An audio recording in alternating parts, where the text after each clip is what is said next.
হে everyone, তোমরা সবাই কেমন আছো? আশা করি তোমরা সবাই খুব ভালো আছো। তো আমি আজকে জানো এত সুন্দর সেজে গুজে কোথায় যাচ্ছি? হ্যাঁ, আমি আজকে যাচ্ছি বিয়ে বাড়িতে। কারণ এখন তো তোমরা জানোই যে বিয়ের সিজন পড়ে গেছে। তো আমিও একটা বিয়ে পেয়ে গেছি। বিয়ে বাড়ি মানেই তো ভালো করে খাওয়া দাওয়া, ভালো করে সাজা গোজা। তো এই ভালো করে সেজে গুজে আমি চলে গেছিলাম বিয়ে বাড়িতে। এখানে আমি, আমার মা, আমার বোন, আমার জেঠি সবাই মিলে চলে গেছিলাম। দেখো তো সবাইকে কত ভালো লাগছে।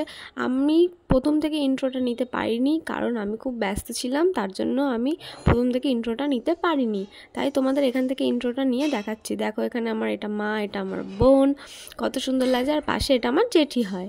তো দেখো আমরা সবাই চলে আসলাম। তারপরে আমরা এসেই প্রথমে কনেকে গিফট দিয়ে দিলাম। তারপরে মা আর জেঠি মিলে একটুখানি কফি খেয়ে নিল। কফি খাওয়ার পর আমরা চলে গেছিলাম একটুখানি ফুচকা খেতে, কারণ আমার তো ফুচকা খেতে তোমরা জানো খুব ভালো লাগে। তাই আমি একটুখানি ফুচকা খেয়ে নিয়েছিলাম।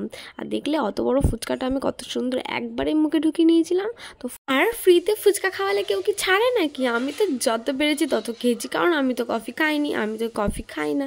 ওর জন্য আমি যত পেরেছি ফুচকা তত খেয়ে নিয়েছি। আবার বেশি খেলেও হবে না, কারণ মেনু আছে, যে মেনুতেও তো ভালো মন্দ আছে না, ওগুলোও তো আমাদের খেতে হবে।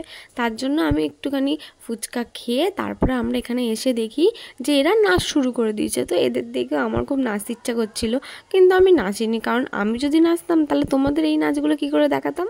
তারপরে ওরা সবাই মিলে কনেকে টেনে নিয়ে আসলো। তারপরে কনেও আর নাচ সামলাতে পারিনি, তাই ও একটুখানি নেচে দিল। এখানে দেখো কি সুন্দর নাচছে না ওরা সবাই মিলে, আমার তো খুব ভালো লাগছিল।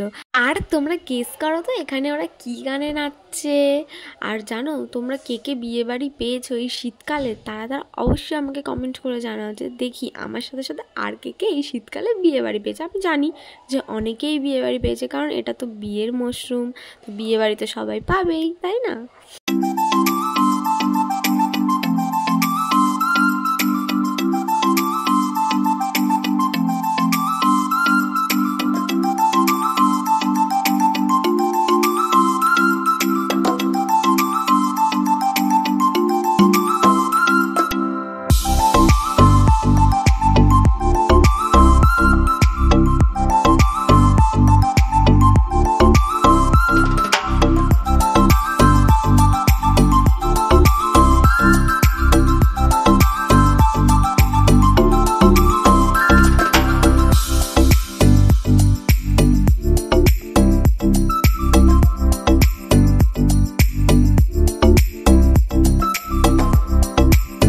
এদের সবার নাচ আমার মা কেমন দেখো মন দিয়ে দেখছে, কি বলবো, মানে কোনোদিন নাচই দেখেনি এমনভাবে দেখছে।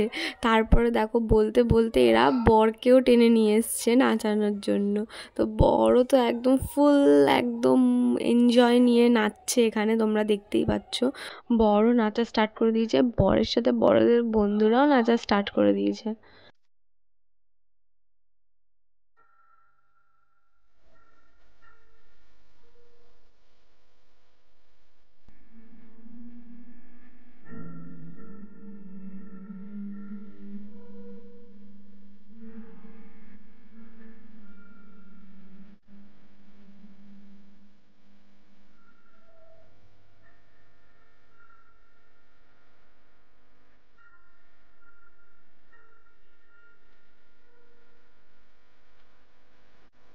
তারপরে দেখো এখানে বর নাচ টাচ করে তারপরে এখানে বিয়েতে বসে গেল। তারপরে আমাদেরও খুব খিদে পেয়েছিল বলে আমরাও তারপরে খেতে চলে গেছিলাম। আর এখানে দেখো মেনু কার্ডটা তোমরা সবাই পজ করে দেখে নিও। তারপরে এইখানে দেখো আমার মায়ের মুখটা এরকম কেন হয়েছিল জানো? কারণ আমার মায়ের খুব খিদে পেয়েছিল। তারপরে বলতে বলতে আমাদের প্লেটে দেখো চিকেন সাটে দিয়ে দিয়েছিল। সাটেটা যেমনি খেতে ছিল সেমনি দেখতেও ছিল, মানে খেতে এত টেস্টি ছিল যে কি বলবো। তারপরে দেখো এখানে কড়াইশুঁটির কচুরি আর চানা মশলাও দিয়ে দিয়েছিল। তারপরে আমি ওগুলো খেয়ে নিয়েছিলাম। তারপর আমার পাতে পড়ে গেল পোলাও আর ঝাল ঝাল চিকেন কষা। তারপরে ওগুলোকে আমি খেয়ে নিয়েছিলাম। তারপরে একটুখানি বিয়ে দেখে আমরা বাড়ি চলে আসছিলাম। ও মেনুতে আরও ছিল মিষ্টি, চাটনি, পাঁপড়, এগুলোও ছিল, কিন্তু আমি এগুলো খাইনি। তো আমি আইসক্রিম খেতে খেতে দেখো বাড়ি চলে এসেছিলাম। তো তোমাদের ভিডিওটা কেমন লাগলো অবশ্যই জানিও, আর চ্যানেলটা আমাকে অবশ্যই সাবস্ক্রাইব করে দিও। So tata.